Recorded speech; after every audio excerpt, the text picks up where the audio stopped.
Hi, everyone. Welcome back to the Art of Business English, where we help people like you get the language skills you need to succeed in business. I'm here again for episode 153, and I'm joined yet again by my friend Loic, again coming in from South Africa. Welcome back, buddy. How are you? Good. I'm very good. It's nice Nice. and sunny South Africa. Oh, thank you. It's sunny here too, but cold. We always default to the weather, but Absolutely. we have spoken about this before. Welcome, everyone. This is episode 152. So we're almost at our 3-year anniversary, which is pretty exciting. Now, we're going to be discussing some words and expressions that you can start using in 2021.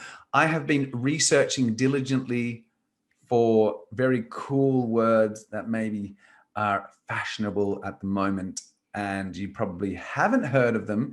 There is one which I believe I did include in last year's episode of words that you should start using now. I will link up to that, but I'm putting it back into this episode because I think it's so new and bleeding edge. There's a word for you, expression, bleeding edge, that people need to adopt it. It's very cool. It's very cool. And I think that people, when we do it, you can even use it in your native language and then just drop in the English word so that people in your colleagues go, wow, what was that?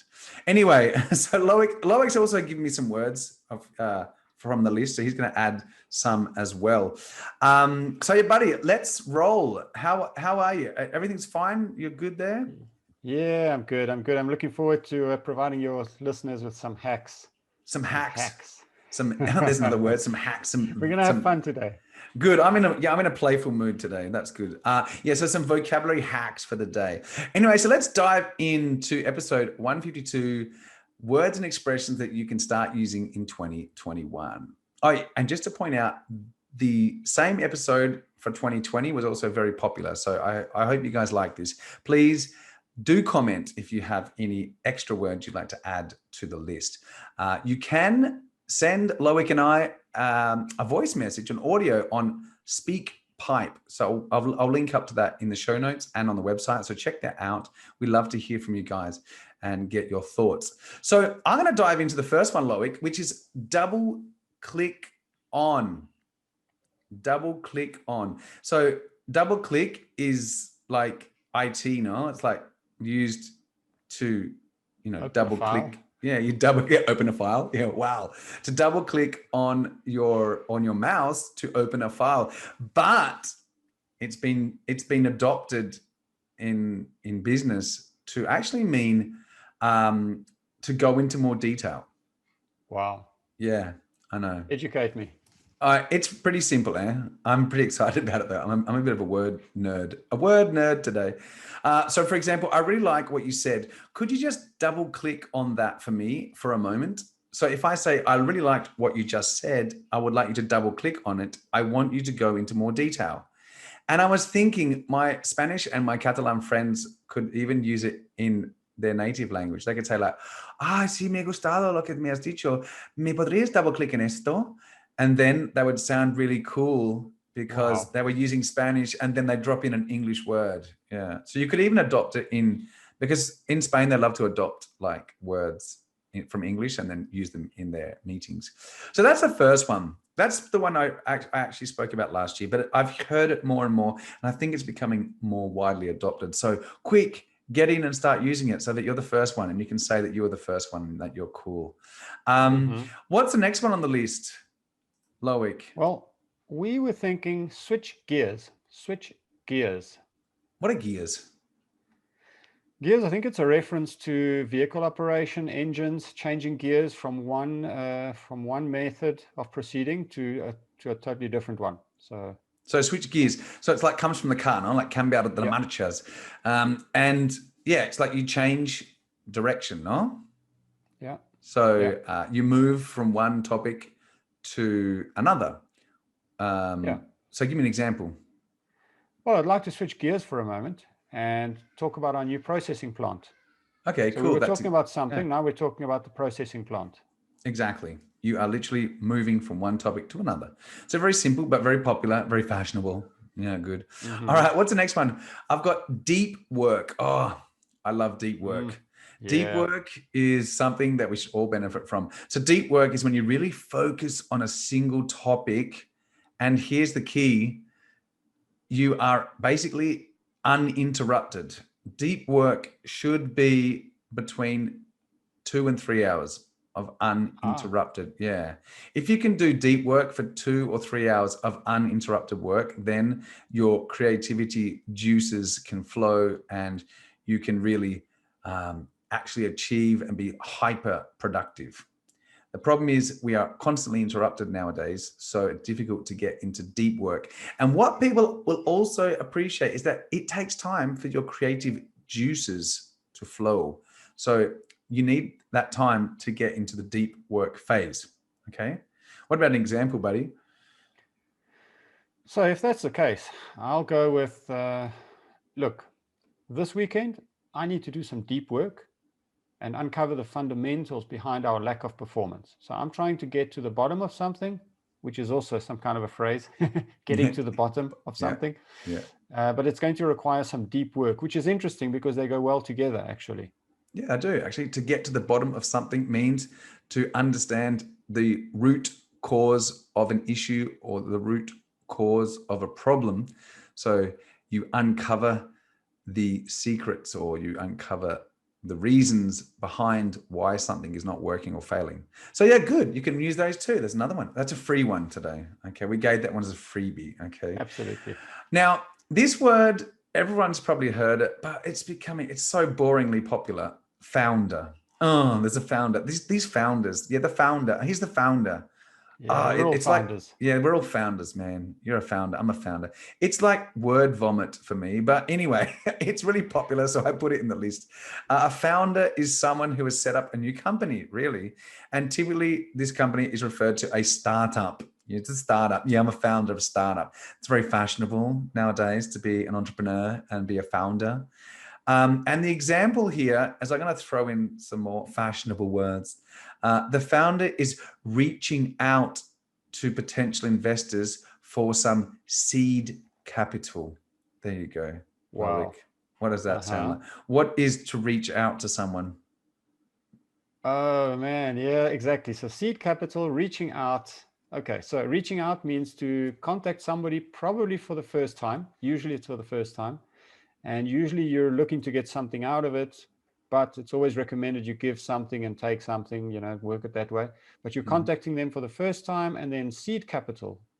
Tell us about seed capital. Yeah, seed capital. Like a seed is in Spanish, it's una semilla. It's like from a plant, Like the seed is the very Yeah. root. That's what things grow from. So you need seed capital when you have a startup because it's like the very first initial investors that are there to help you create your amazing startup that's going to become the next $1 billion business. And Okay. that could very well be the case. I just want to jump in there real quick. Yeah. It was probably, although it wasn't popularized because of it, but there was a movie that came out not too long ago called The Founder. Oh, Did you ever yeah. watch it? Yeah, The Founder. Wasn't that the McDonald's film? Exactly. So it's the ultimate foundation of a business, isn't it? Yeah, I loved that movie. I think it was a cool movie. I liked it a lot. And I'm a big fan of McDonald's. I know it's not cool to be a fan of McDonald's, but when I was a kid, I worked at McDonald's and I thought it taught No me. way. Yeah, I did. I worked there. That's cool. I think I was like 16 or 17 when I started working at McDonald's. It was so exciting. I thought it was so cool. And yeah, it was good to get a job when you're still at high school. It teaches you many things about being responsible and earning money. And it was really like part of a team. You learn about processes and cleanliness and clean as you go and how to be organized and how to be like more and more productive and customer service and quality and many, many lessons for a lad to learn. So I'm a big fan of McDonald's and its business Wow. model. And Uh-huh. also I love Big Macs. I love Big Macs. I've probably eaten too much McDonald's in my life, but it's okay. I'm still relatively slim. All right, the next one is to take in a room or take in the room. So what is that, Loic? To take So in a say you go room? to a social event. Say Mm-hmm. there are a number of people. Mm. Say you need to what we refer to as feeling the vibe. You need to feel the vibe as you walk in, which basically means understand what's going on and check out the energy, sort of understand what's going on. There are a lot of people, you probably want to network with a lot of those people, but I would guess usually when you go to a networking event or an event with a lot of people, is we tend to, most of us, latch on to one or two people. And so therefore you end up spending a lot of your potential networking time speaking to just a few of the people. So you walk in, you take in a room, you take in the room, uh, Yeah, because you're going to understand what's going on basically and check out for a few moments what's going on. Can you think exactly. of an example? Yeah, well, an example for me would be John has amazing intuition or maybe emotional intelligence. The way he takes in a room when he arrives at an event is inspiring. So, some people are a bit nervous when they first arrive, so they quickly slide into the room, grab a drink, and Yeah. hide in the corner. But Uh-huh. those who are confident and arrive with definite confidence, stand in, look around, take in the room, and then decide where they will start. So I don't know. This is an expression, to take in a room. Some people are really good at it, and I guess it comes down to your personal confidence and maybe a bit of practice, experience. So yeah, that's another expression, to take in the room.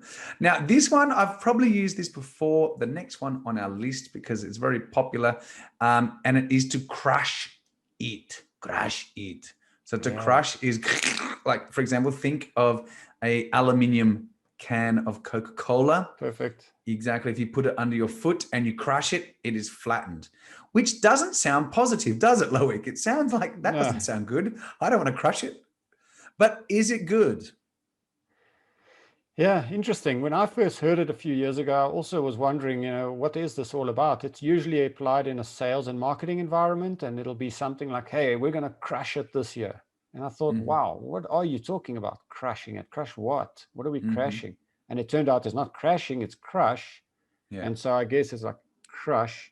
Yeah. And so what is it? It's something positive. It means you're going to do what you love and you're going to do it well, and you're going to make usually a lot of sales. It's often used in that context. Yeah. Mm-hmm. Yeah. It's usually like you are performing really well. So you're crushing it, meaning you're doing super well, making lots of money, making lots of sales. So yeah, it's not, and it's CRUSH, not crash, which Exactly. is like crash a car. No, that's a car wreck. No. So to crush it is, yes, to be doing exceptionally well. So an example would be, we are crushing it this year.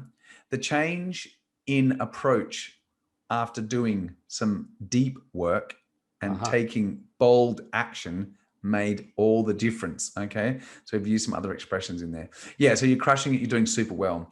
And now the next one is similar to crushing it. And I think it's used commonly in the US. And the expression is to be on a tear, which sounds a bit weird too, because like to tear is like estripar. That's Catalan. Sorry, wait a minute. I just spoke Catalan. People are like, what?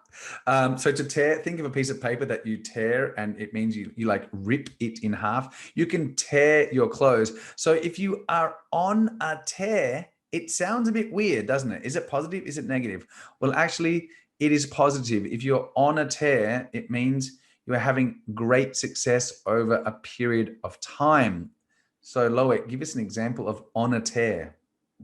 Well, the reports show that the company is on a tear, which basically means that the reports you've just reviewed show that the company is having a lot of success in a certain area. They're on a Yeah, tear.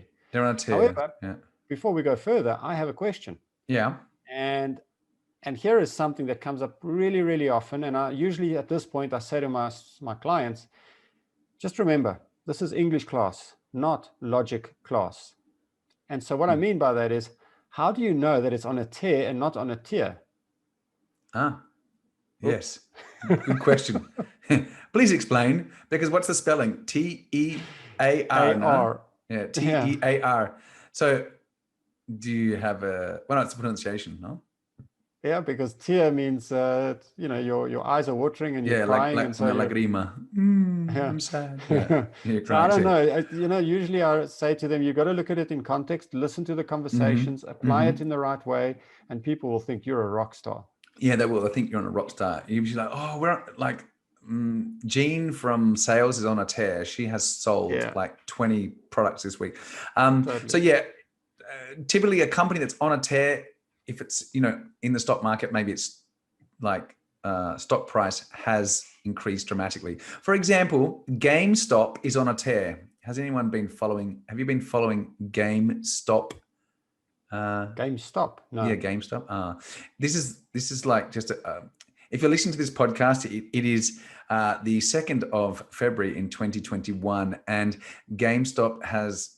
Just go back and look at the news for what happened to GameStop. Their stock price has increased by 1,600%. They're on a tear. What? Yeah, That is it's definitely on a tear. yeah, that's what I'm saying. You'll need to do some research. I'm not going to go into the details now because it'll take too Wow. long. All right. Okay. Now, the next one is really cool and so new. This one is the newest on the list. If you have, I reckon you haven't heard this, and it's so new that if you use this one, you're going to be the legend of the office. Okay. Ready for it? It is to riff on something. Okay. To riff on something. Now, to riff is to jam. Like a riff is a series of chords. Okay. So if you play a riff, it comes from a musical term, it comes from music. But it actually means to discuss something in more detail. So, Okay. I mean, that's the context that I've understood it in, because if you look on the internet, you will not find a definition to riff on something. But for example, I'll give you an example. Wow, that is an interesting idea. Let's riff on that a bit. So let's riff on that idea, meaning let's discuss it more. I like it. So to riff on something is to have a discussion about it in a topic in more detail. Okay. How I does have that a sound? question. Yeah. So what you were saying earlier about GameStop was really interesting. We should double click on that and riff on that a bit. Okay, yeah, there you go. We can double click on that.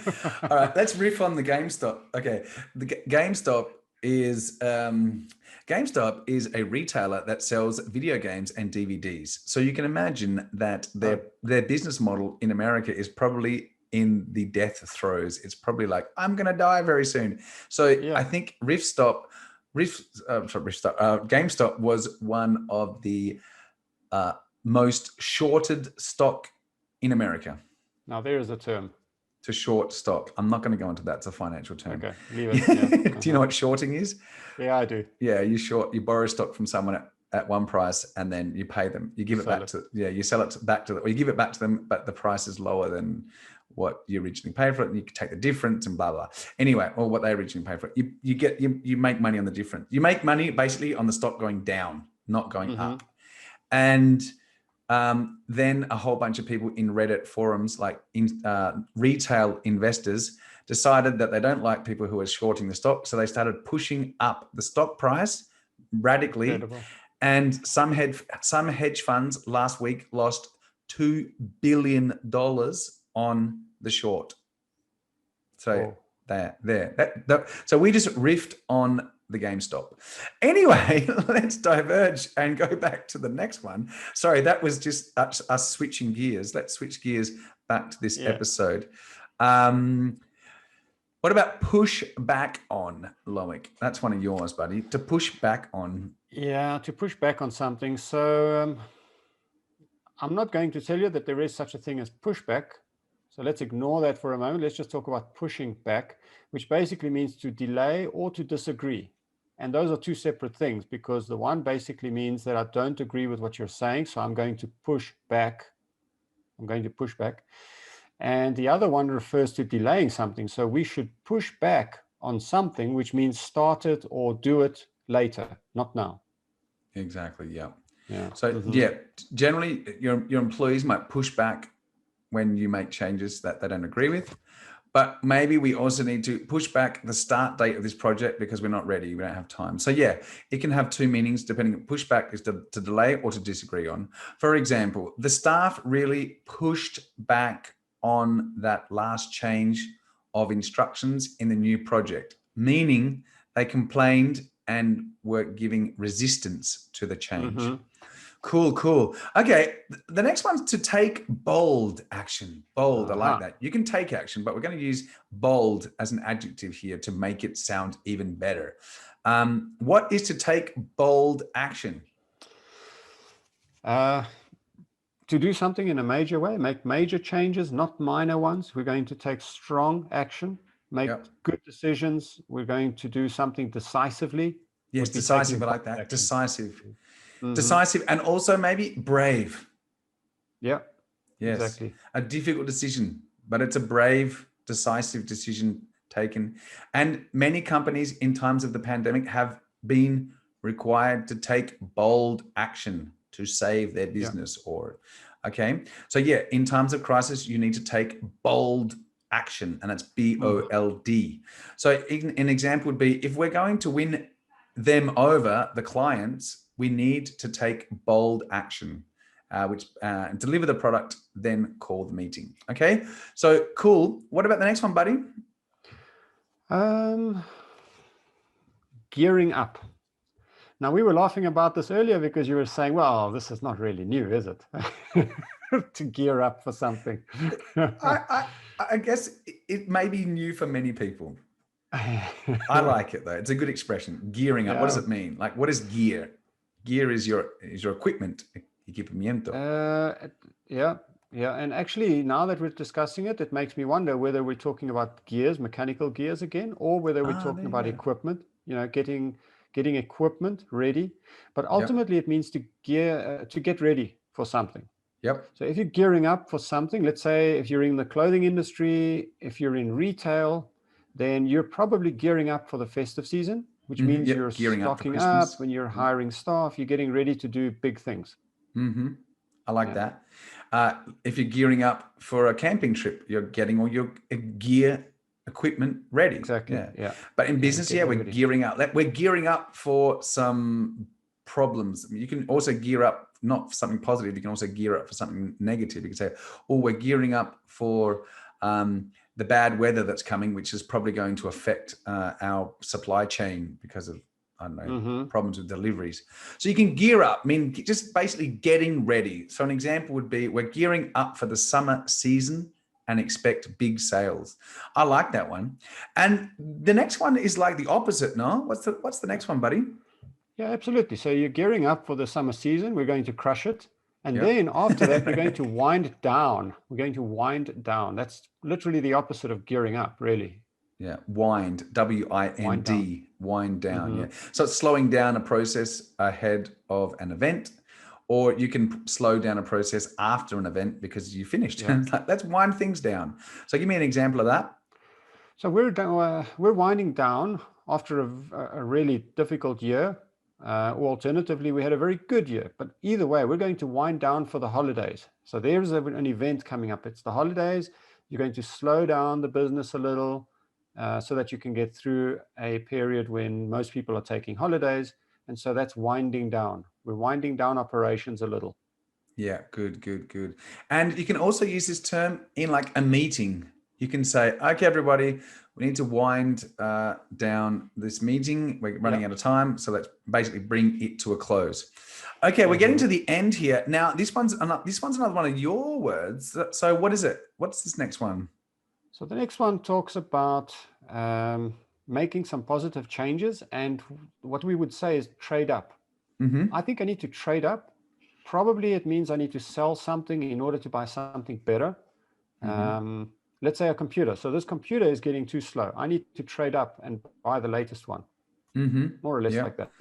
Can you use it outside of the context of actual physical things? Wow. Yeah, it's a good question, isn't it? I was actually thinking about that myself, so I thought I'd just put you on the spot. To put someone on the spot means, like, you know, ask them a difficult question with no preparation. So I've just put Loic on the spot. So yeah, to trade up.